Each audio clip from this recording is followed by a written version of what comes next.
me escribió el viernes y yo lo llamé. Y me indicó que si yo podía, ¿verdad?, predicar en el día de hoy. Me dice, hermano, solo le estoy dando 2 días. Yo le dije, gracias a Dios estamos preparados. Y tengo un mensaje, hermano. Tengo un mensaje que nunca me había atrevido a predicarlo, a pesar de que lo he estudiado bastante. Pero el Señor, en su providencia divina, me acorraló para que lo predicara hoy. Y espero que sea para la gloria de Él y la edificación de la iglesia. Si no hay tiempo hoy, hermanos, para chistecitos, se los debo.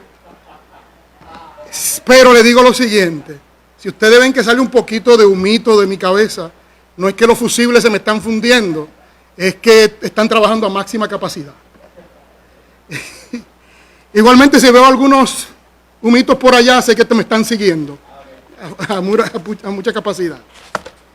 Hermanos, el mensaje de hoy es el discurso escatológico del Mesías en el Monte de los Olivos, Mateo 24.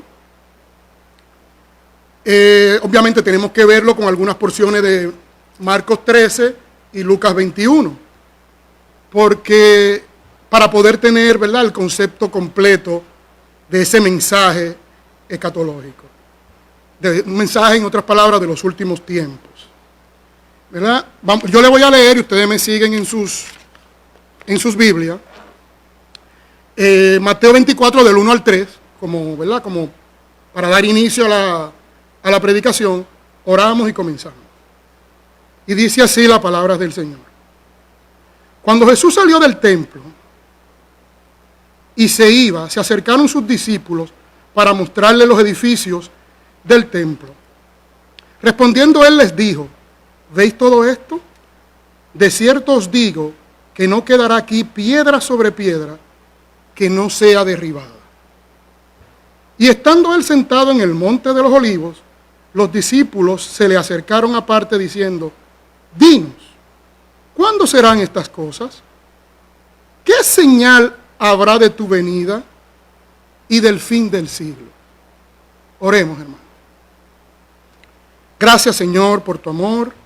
Gracias, Padre, por tu misericordia. Gracias, Padre, porque tú eres bueno y para siempre es tu misericordia. Y son nuevas cada mañana, Señor. Señor, ayúdame en la mañana de hoy a presentar tu palabra. Padre, a circunscribirme exactamente a lo que tu palabra dice, Señor. Escóndeme detrás de la cruz de Cristo y que sea tú hablando a mis hermanos, Señor. Permite, Señor, que el mensaje de hoy, Señor, cale a fondo en nuestros corazones, que sea un mensaje de esperanza, Señor, para el cristiano, Señor, y que sobre todo te glorifique a ti y edifique a la iglesia, Señor. En el nombre de Jesús. Amén. Amén.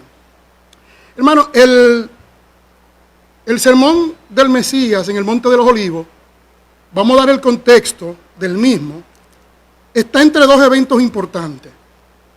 El primer evento es cuando el Señor Jesús en Mateo 23 da esta descarga, ¿no?, esta acusación contra los líderes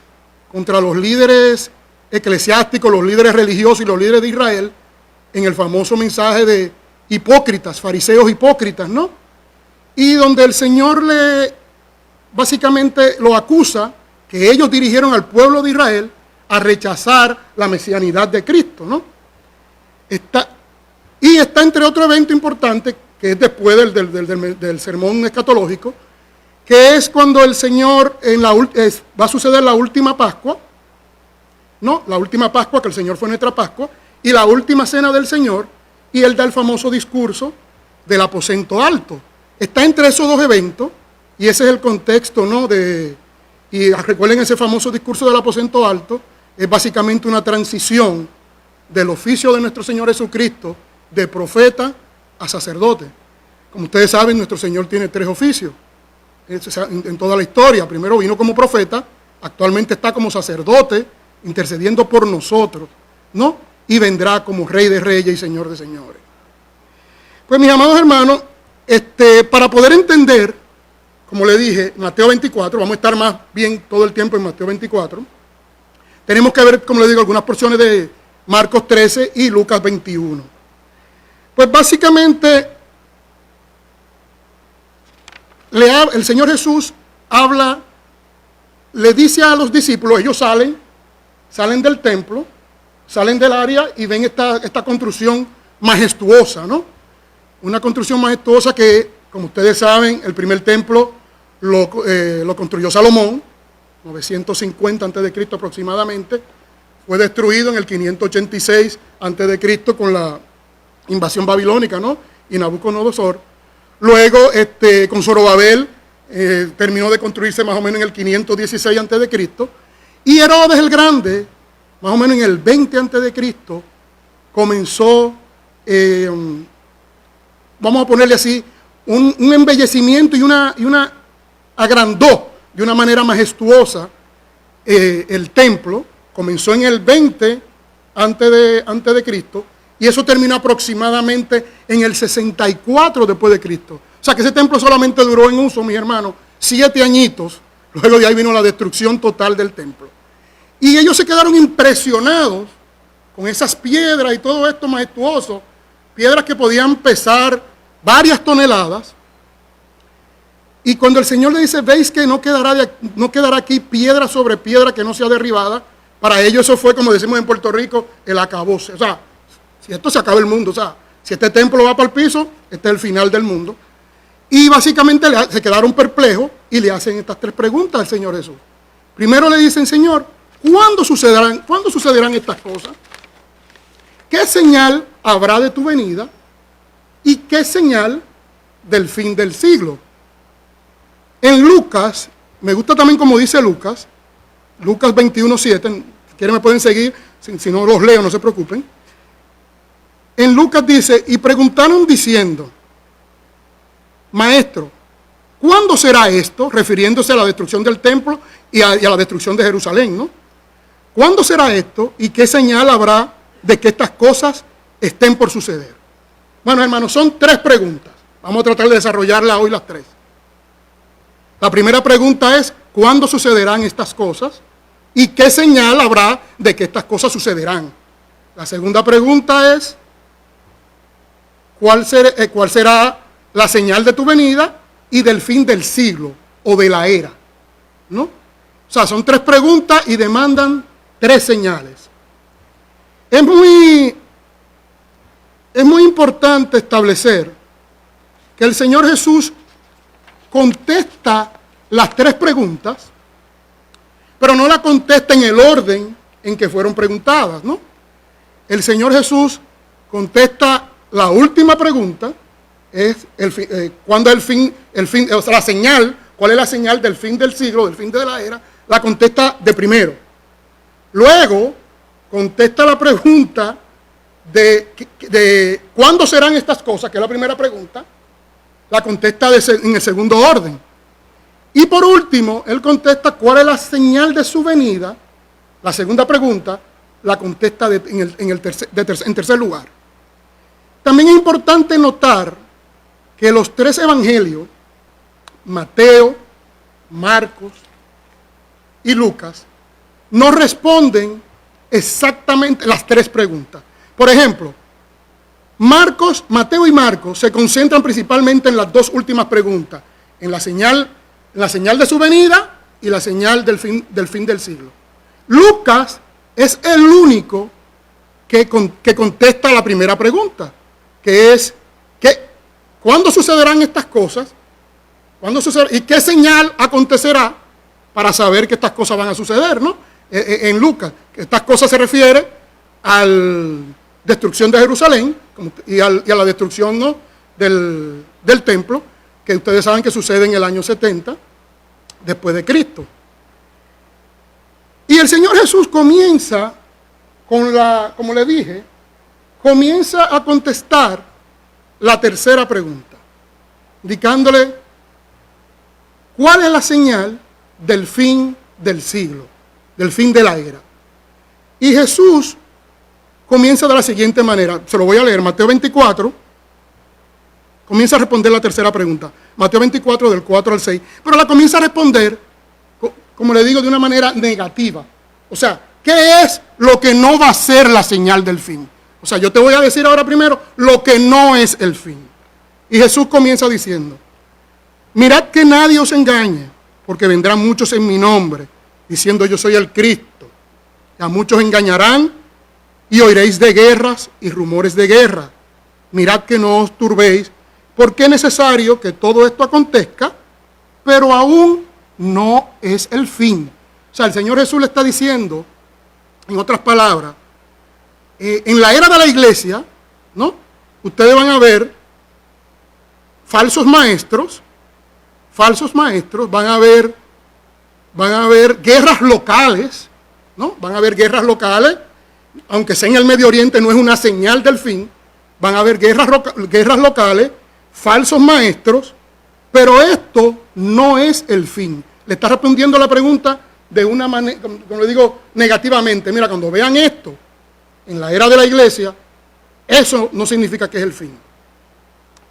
Entonces, me encanta como dice Lucas, que enfatizó un punto en su pasaje, cuando escribió, ¿por qué es necesario que estas cosas acontezcan primero? Pero el fin no será inmediatamente. Eso es Lucas 21:9. En otras palabras, el periodo de la iglesia iba a estar caracterizado, mis amados hermanos, por falsos mesías y largos periodos de guerras locales que vendrían primero, pero realmente no es el fin. Entonces, el Señor Jesús va ahora a contestar directamente la pregunta de la señal del fin, de manera positiva. ¿Cuál es la señal del fin realmente? O sea, la señal que dará comienzo a los acontecimientos finales. ¿Cuál es esa señal que dará comienzo a los acontecimientos finales? Y eso está en Mateo 24, 7 al 8. Se lo voy a leer. Y dice lo siguiente. Porque se levantará nación contra nación, reino contra reino. Habrá pestes y hambres y terremotos en diferentes lugares. Y todo esto será principio de dolores. Mis amados hermanos, este es el primer dolor de parto. El Señor Jesús le está indicando, esa es la primera señal, le da la contestación de la primera señal del fin de la era. Este es el primer dolor de parto. Aquí no sé si hay algún médico, pero hay muchas damas, hermanas, que han dado a luz y saben de lo que nos referimos, ¿no? La señal de parto, la primera señal de parto comienza y luego es muy lento las contracciones. No soy médico, ¿no? Pero es muy lento. Depende de la fisiología de cada quien. Pero al final se aceleran de una manera tal hasta que da luz. Pues el Señor le dice, esta es la primera señal, ¿no?, de parto. Y cuando decimos nación contra nación y reino contra reino, aunque esto está escrito en griego, mis amados hermanos, en la idiosincrasia, en la cultura del pueblo hebreo, y es un modismo, en el modismo del pueblo hebreo, realmente esto significa una guerra mundial. Como ustedes saben, la primera guerra mundial sucede en el año 1914, de 1914 a 1918, realmente la primera guerra mundial. Muchos historiadores concuerdan que la Segunda Guerra Mundial, de 1939 al 1945, básicamente es una continuación de la Primera Guerra Mundial. Y todo esto, miren lo que produce. Produce un movimiento sionista increíble, ¿no?, para la institución de Israel como nación. Israel se forma como nación nuevamente, aunque en incredulidad, ¿no?, el 14 de mayo de 1948. Y vean esta señal que el Señor le da de que este es el primer dolor de parto. Son estas primeras guerras mundiales. Ya el Señor contestó la primera señal, la tercera pregunta.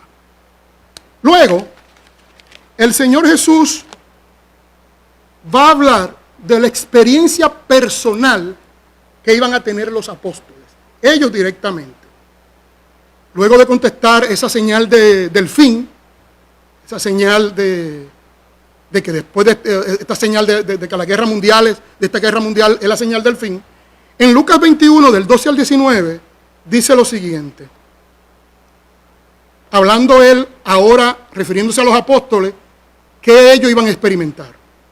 Pero antes de todas estas cosas, oigan esto, mis hermanos, muy importante esa palabra, antes.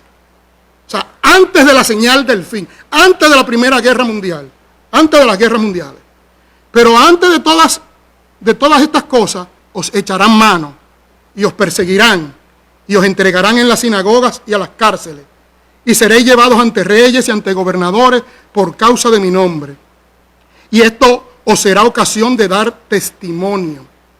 Proponed en vuestros corazones no pensar antes cómo habéis de responder en vuestra defensa, porque yo os daré palabra y sabiduría, la cual no podrán resistir ni contradecir todos los que se opongan.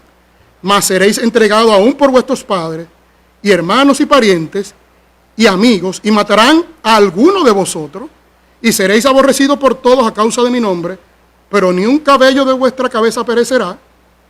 Con vuestra paciencia ganaréis vuestras almas. Lucas claramente le está diciendo antes. ¿Antes de qué? Antes de la señal del fin. Pero antes de todas estas cosas que va a pasar, se levantará nación contra nación, reino contra reino, ¿no? Y habrá todo aquello de hambre, pestes y terremotos, que precisamente por estudios que hemos visto, los terremotos se han ido incrementando de una manera abismal en los últimos 100 años. Y realmente, mis hermanos, realmente los apóstoles sufrieron todo esto. Ustedes pueden ver la historia en los hechos de los apóstoles, pueden ver los archivos históricos que hay, cómo todos fueron martirizados, todos fueron, ¿verdad?, muertos y murieron por el Evangelio, excepto Juan, que murió en la isla de Patmos, ¿no? Básicamente desahuciado en la isla de Patmos, pero todos ellos sufrieron por el Evangelio. Y el Señor le advirtió claramente que iban a tener un ministerio exitoso, pero ellos no iban a ver la señal del fin. Esa señal del fin ellos no la iban a ver. Entonces, mis amados hermanos, luego el Señor va a contestar la primera pregunta, ¿no? La pregunta que dice, ¿qué señal habrá de que sucederán todas estas cosas? ¿Cuáles cosas? La destrucción de Jerusalén y la destrucción del templo. La primera pregunta, ¿no? Y la respuesta la tenemos registrada en Lucas 21, del 20 al 24. Y dice lo siguiente: pero cuando viereis a Jerusalén rodeada de ejércitos, sabed entonces que su destrucción ha llegado. Entonces los que estén en Judea huyan a los montes, y los que en medio de ella váyanse, y los que estén en los campos no entren en ella, porque estos son días de retribución, para que se cumplan todas las cosas que están escritas.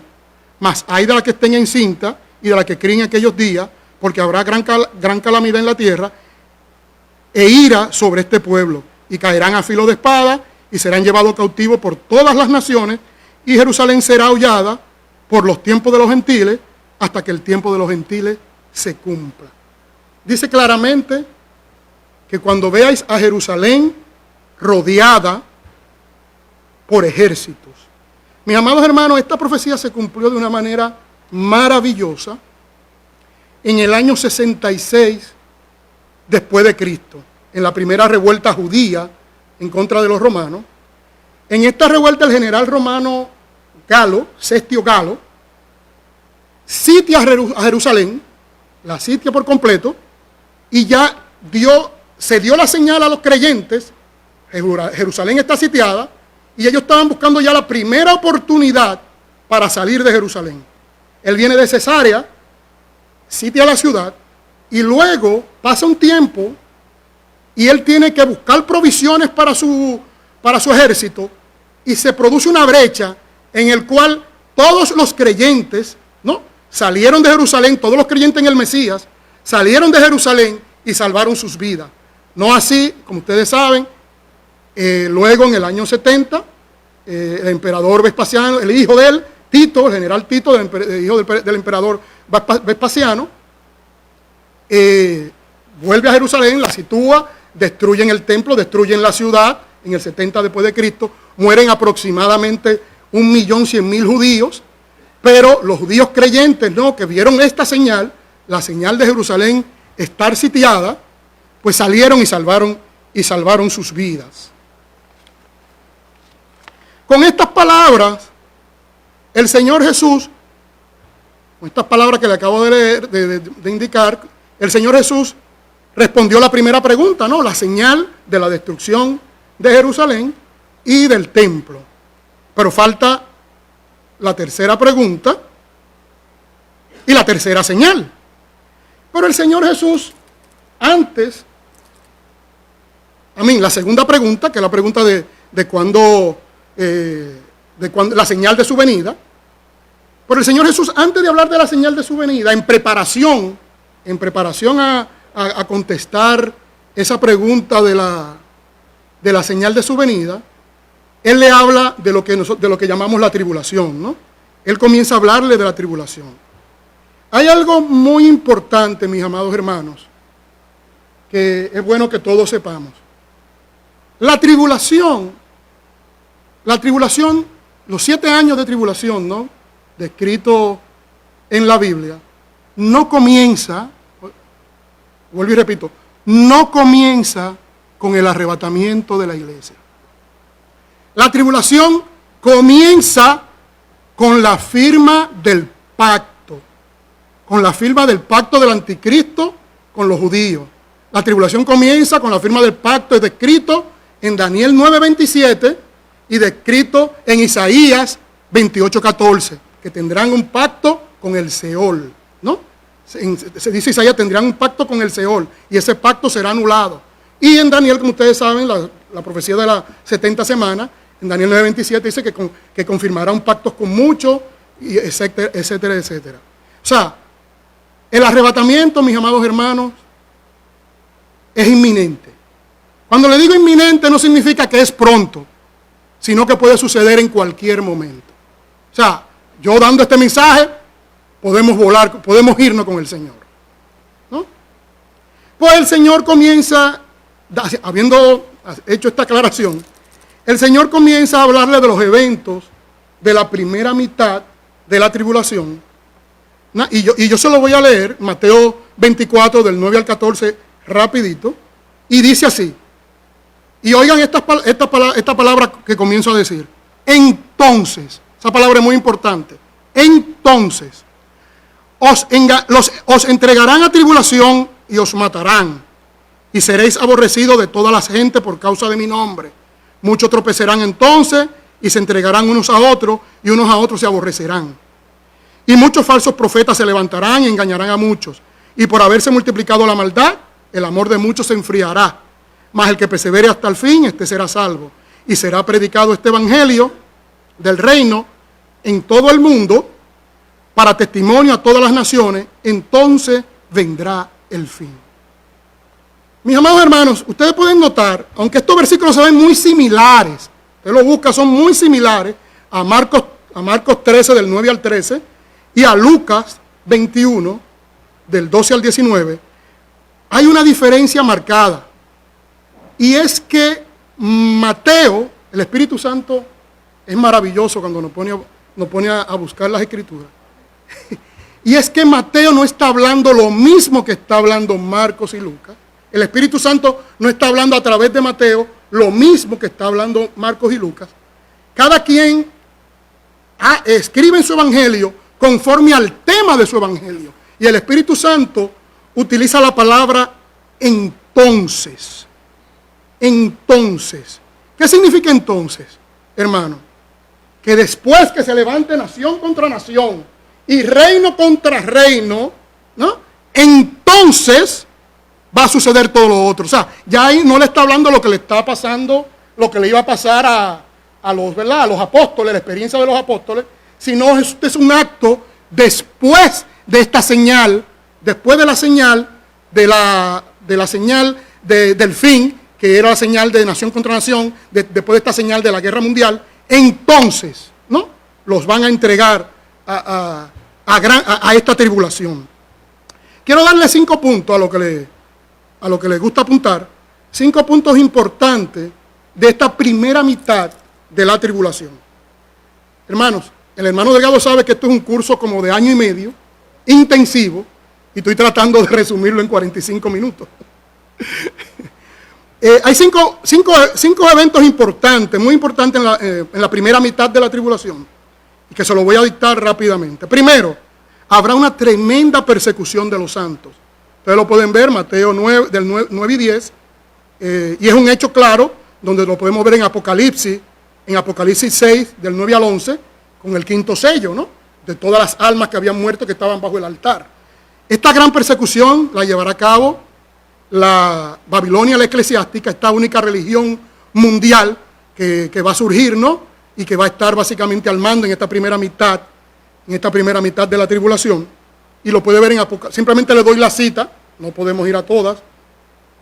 Y esto lo pueden ver en Apocalipsis 17, esta religión única, Babilonia, la eclesiástica, la gran ramera, Apocalipsis 17, del 1 al 6. Segundo, la primera mitad de la tribulación se caracterizará por surgimiento de grandes falsos profetas. Esto lo trae Zacarías también, en Zacarías 13, del 2 al 6. Tercero, habrá un gran aumento del pecado, porque la maldad será restringida, ¿no? La maldad, perdón, no será restringida. Ustedes lo pueden ver en 2 Tesalonicenses 2, del 6 al 7. Como la maldad no será restringida, habrá un gran aumento del pecado. Cuarto, mis amados hermanos, los judíos que sobrevivan hasta el final de la tribulación serán salvos, ¿no? Ese remanente judío, recuerden que en Zacarías 13:8 indica que 2/3 partes de la tierra serán eliminados, por una tercera parte quedará y Dios lo pasará ¿verdad? Va a derramar su espíritu sobre ellos y van a ser creyentes. Todos los judíos al final, los que queden, ¿no? El remanente, que todo Israel, ese remanente que quede, será salvo, ¿no? Al final de la tribulación. Un evento también muy importante, mis amados hermanos, es que la predicación mundial, se va a terminar con la predicación mundial de todo el mundo del Evangelio, a través de los 144,000 sellados, ¿no? 144,000 israelitas sellados que van a predicar el Evangelio en todo el mundo, ¿no? Y los 2 testigos que se van a concentrar en Israel y Jerusalén. Lo que la iglesia no pudo llevar a cabo por ser arrebatada, lo terminarán los 144,000 y los 2 testigos, que es la predicación del Evangelio, ¿no? En todo el mundo. Entonces, hermano, lo voy a llevar ahora, rapidito, a la segunda mitad de la tribulación, ¿no? Eso lo podemos ver, ¿saben? La tribulación son 7 años, 3 años y medio la primera mitad, los otros 3 años y medio la segunda mitad, que es lo que comúnmente le llaman la gran tribulación. Mateo 24, del 15 al 28, también está en Marcos 13, del 14 al 23, y dice lo siguiente: por tanto, Mateo 24, del 15 al 28, por tanto, cuando veáis en el lugar santo la abominación desoladora de la que habló el profeta Daniel, el que le entienda, entonces los que estén en Judea huyan a los montes, el que esté en la azotea no descienda a tomar algo de su casa, y el que esté en el campo no vuelva atrás para tomar su capa, mas hay de las que estén encintas y de las que críen en aquellos días. Orad pues que vuestra huida no sea en invierno ni en día de reposo, porque habrá entonces gran tribulación, cual no la ha habido desde el principio del mundo hasta ahora, ni la habrá, y si aquellos días no fuesen acortados, nadie sería salvo, mas por causa de los escogidos aquellos días serán acortados. Entonces, si alguno dijere, mirad aquí está el Cristo, o mirad allí está, no le creáis, porque se levantarán falsos cristos y falsos profetas, y harán grandes señales y prodigios, de tal manera que engañarán, si fuera posible, aún a los escogidos. Ya os lo he dicho antes. Así que si os dijeren, mirad, está en el desierto, no salgáis, o mirad, está en los aposentos, no le creáis, porque como el relámpago que sale de oriente y se muestra hasta el occidente, así también la venida del hombre, así será también la venida del Hijo del Hombre. Porque donde quiera que estuviera el cuerpo, allí se juntarán las águilas. Vamos a darle unos puntos importantes con relación a la segunda mitad de la tribulación. Primero, la señal de la segunda mitad, de que va a comenzar lo peor de la tribulación, es la abominación desoladora, ¿no? La abominación desoladora consta de 2 etapas. Primero es el anticristo, se sienta en el templo de Dios y se hace llamar Dios, ¿no? 2 Tesalonicenses, capítulo 2, del 3 al 10. Y la segunda etapa de la abominación desoladora es que el falso profeta, ¿no? Hace una imagen del anticristo y le da vida ¿no? Y pone esta imagen, ¿no?, en el lugar santísimo también, en el lugar santísimo del próximo templo que será construido en un futuro en Israel. Esto está, mis amados hermanos, Apocalipsis 13, del 11 al 15, y Daniel 12, 11. Con el permiso.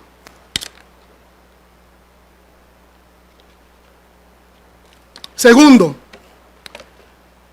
como le dije, la abominación desoladora será señal para que los judíos huyan. Esto es una huida con sentido de urgencia, ¿no? Esta es una huida con sentido de urgencia. Tercero, el antisemitismo estará a toda su ferocidad, ¿no?, en esta segunda mitad de la tribulación. Cuarto, Israel va a sobrevivir el período, pero su población, como le indiqué, va a ser reducida en un gran número, ¿no? Zacarías 13, 8. Quinto, la segunda mitad de la tribulación se caracterizará por falsos mesías, tipificados, ¿no?, en el falso hijo, que es el anticristo, ¿no? Sexto, la segunda mitad de la tribulación se caracterizará por muchos milagros, señales, maravillas, ¿no?, tanto del anticristo como del falso profeta. Lo del anticristo lo puede ver en 2 de Tesalonicenses, capítulo 2, del 8 al 10, y lo del falso profeta lo puede ver en Apocalipsis 13, del 11 al 15. El Mesías advirtió que habrá gente diciendo que el Mesías ha regresado, está aquí o está allá. El Mesías advirtió que no, que su llegada va a ser como un relámpago, ¿no? Todo ojo le verá, como dice la palabra, y mirarán al que traspasaron, y todo ojo le verá, ¿no? Y octavo, un punto muy importante, mis amados hermanos, es que el Mesías le da, como decimos en inglés, un hint, una clave, gracias mi hermano, una clave de dónde será su segunda venida. Ustedes me dirán, no, hermano Dante, yo siempre he aprendido que el Señor afirmará sus pies en el monte de los olivos.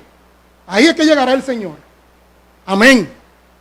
La palabra dice que el Señor pondrá sus pies en el monte de los olivos, pero no necesariamente ese es el punto donde el Señor llegará, ¿no? El Mesías dice, y se lo da de una manera encriptada, ¿no? Le dice, donde esté el cuerpo, allí se juntarán las águilas. Esto significa, en otras palabras, los buitres. O sea, donde esté el cuerpo, donde esté escondido Israel, porque Israel salió huyendo, donde esté escondido Israel, ahí llegarán los ejércitos gentiles, ¿no? Porque como dice, Israel será hollada hasta que el tiempo de los gentiles, hasta que se cumpla el tiempo de los gentiles, ¿no? Y el último imperio gentil, muchos a veces se confunden, quieren decir que el anticristo será judío. No, el último imperio gentil será el imperio en que estará comandando el anticristo.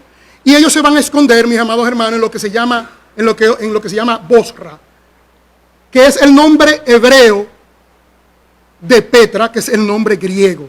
Yo le voy a dar la cita, ese es un curso o una clase también, como le digo, muy extensa. Bosra es en hebreo y Petra es en griego. Y aquí le voy a dar la cita para que después la puedan buscar, ¿no? Miqueas 2, del 12 al 13, Isaías 34, del 1 al 7, Isaías 63, muy importante, Isaías 63, del 1 al 6, pues este será el lugar, mis amados hermanos, donde llegará Jesús. Luego el Señor Jesús victorioso, saliendo adelante con su pueblo hacia Jerusalén, pondrá los pies victoriosos sobre el monte de los olivos, ¿no? Pero aún él no ha respondido, mis amados hermanos, la segunda pregunta, que es la señal que marcará, ¿verdad?, su segunda venida. El relato, para contestar esta segunda pregunta, la señal de su venida, el relato está en Mateo 24, del 29 al 30, Marcos 13, del 24 al 26, y Lucas 21, del 25 al 27, se lo voy a leer en Mateo.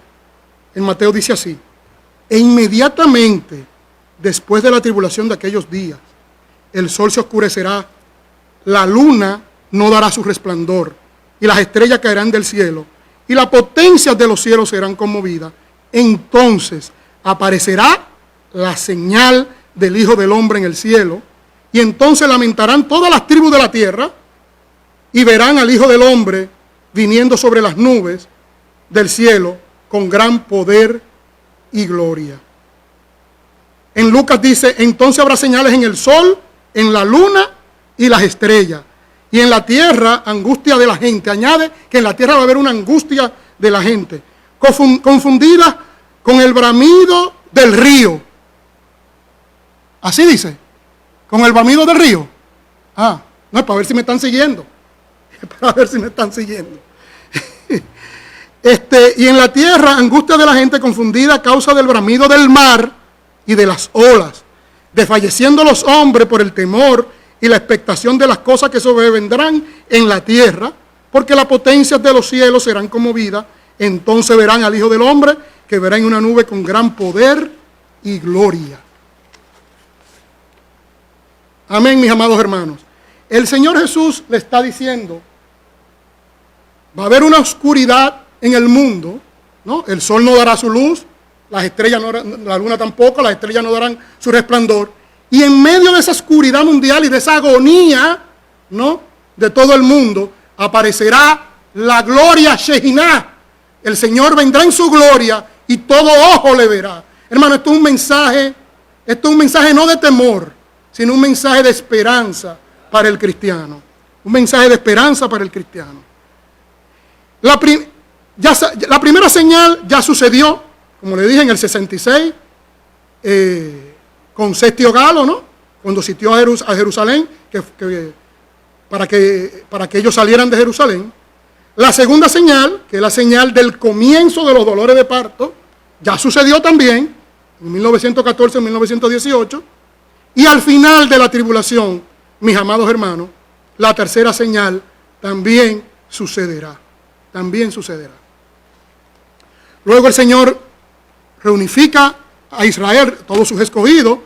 Dice la palabra que en Marcos dice lo siguiente: y entonces enviará a sus ángeles y juntará a todos sus escogidos de los cuatro vientos, desde el extremo de la tierra hasta el extremo del cielo, ¿no? Y con esto está cumpliendo muchas profecías del Antiguo Testamento en la reunificación ya Jerusalén reunificado en credulidad. Muchas profecías del Antiguo Testamento, como Isaías 11:11, 12:6, 43, 5 al 7, Jeremías 23 del 5 al 8, etcétera, etcétera, etcétera. Hermano, dentro del discurso hay algo que le llaman la parábola de la higuera, que realmente no es una parábola, es más bien una ilustración, y la podemos ver en Mateo 24 del 32 al 35, y esa parábola se ha mal utilizado por muchos predicadores, porque basándose en ella quieren ponerle fecha a la venida del Señor, ¿no? Y dice la palabra que el día ni la hora nadie lo sabe, ni los ángeles, ni el Hijo. Cuidadito cuando digo ni el Hijo, porque así dice la palabra. Recuerden la unión hipostática de Jesús, que mucho nos ha enseñado Pastor White. Jesús en su naturaleza humana, Jesús humano, sometido a Dios, ¿no? Él no lo sabía, no le interesa. Pero Jesús en su naturaleza divina, Él es omnisciente. Señor, tú sabes que te amo, tú lo sabes todo. Él lo sabe todo. O sea, Él sabe cuándo viene, hermano. Pero en ese momento, ¿no?, en su naturaleza humana, ni el Hijo. Menos lo vamos a saber nosotros, ¿no? Entonces, tratando de poner fecha, dicen, bueno, Israel es la higuera, porque en Jeremías 24, ¿se recuerdan? Los higos buenos y los higos malos dan a entender que Israel simboliza al igual que la vid, ¿no? Pero también Jeremías 8, Jeremías 24, dan a entender que Israel es la higuera, y que cuando broten sus hojas, ¿no?, entonces estará cerca la venida del Señor. Dice, de la higuera aprende la parábola, cuando broten sus hojas, estará cerca, ¿no? Quiero leérselo, no quiero parafrasearlo. Mateo 24 del 32 al 35. De la higuera aprende la parábola. Cuando ya su rama está tierna y brotan las hojas, sabéis que el verano está cerca. Así también vosotros, cuando veáis todas estas cosas, conoced que está cerca a la puerta. De cierto os digo que no pasará esta generación hasta que todo esto acontezca. Pues lo que han querido decir muchos se han puesto a decir, bueno, la generación que vio Israel formarse como nación en 1948, será la generación que va a ver el fin de los tiempos. Y se han puesto a ponerle número a una generación. Y han dicho, bueno, una generación es 40 años. Pues el Señor no vino en el 1988. De acuerdo al Salmo 90 de Moisés, una generación es de 70, 80 años. Y después dicen, no, en Génesis 15, una generación, da a entender que una generación son 100 años. Hermano, no es eso lo que quiere decir. Lo que quiere decir es lo siguiente. Es que, así como dice que el cielo y la tierra pasará, pero mi palabra no pasará, esa generación no pasará, va a permanecer, no se va a extinguir. El anticristo no va a poder extinguir a los judíos, no, en esa generación, ni al grupo que el Señor, ni al grupo de gentiles que el Señor deje hasta el final. Eso es lo que está dando una seguridad de que vamos a continuar, que el Señor viene y no se va a extinguir la humanidad, ¿no? Por eso no es que para poner fecha ni nada por el estilo. Eso es muy importante con relación a la parábola o la ilustración de la higuera. Luego viene algo muy importante.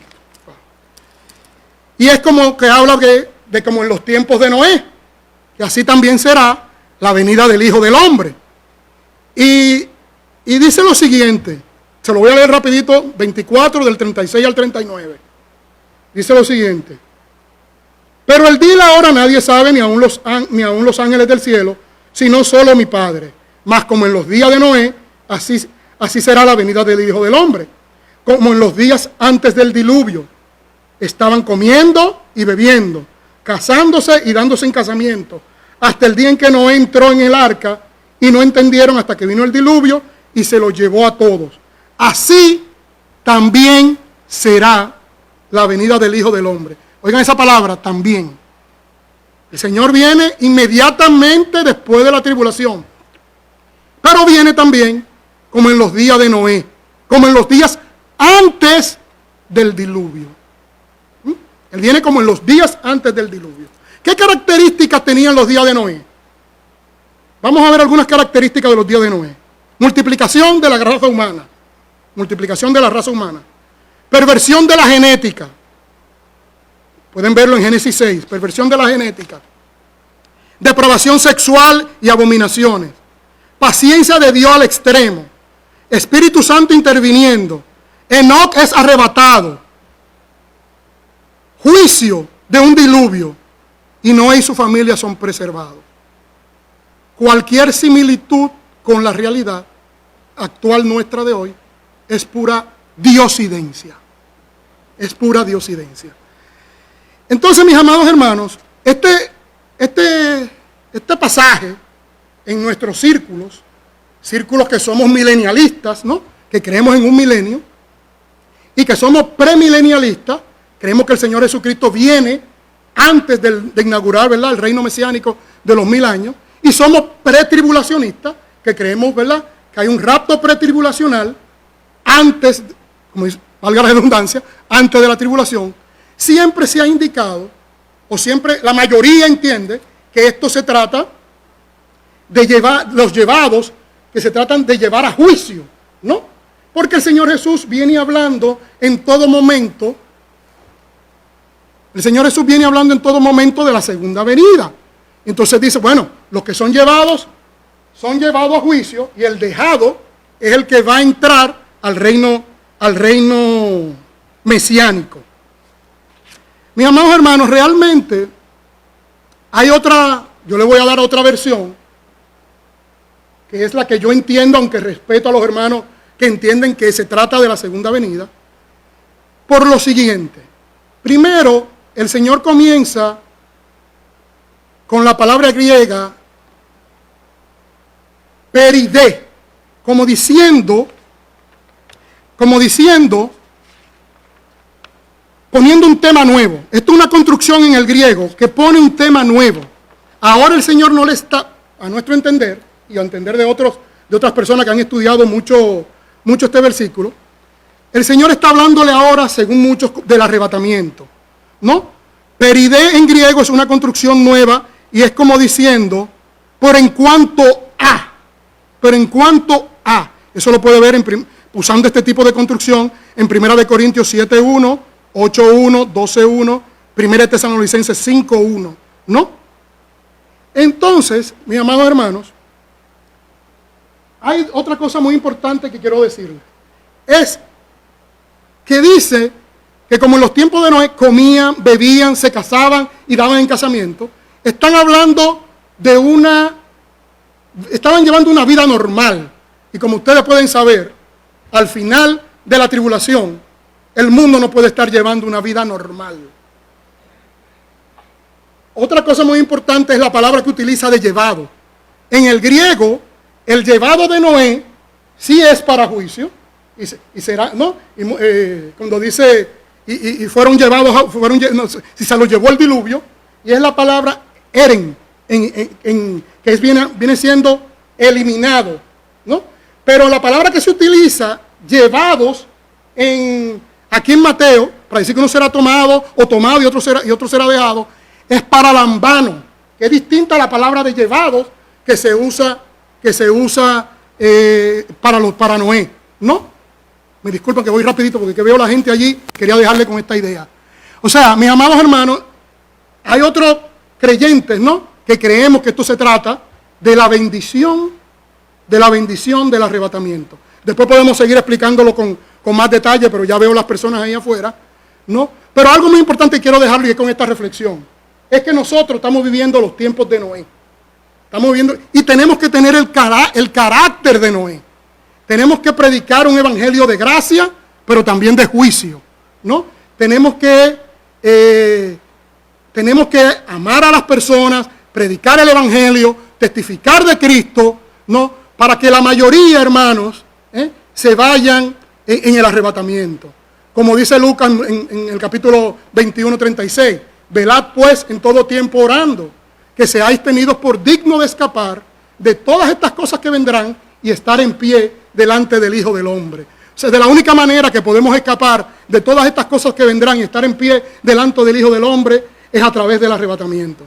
Mis amados hermanos, tenemos que predicar el evangelio con más fuerza. Estamos viviendo los últimos tiempos y tenemos que predicar un evangelio de gracia, pero también un evangelio de juicio. El Señor me lo bendiga y vamos a orar. Gracias, Señor, por tu palabra. Gracias por tu amor y por tu misericordia.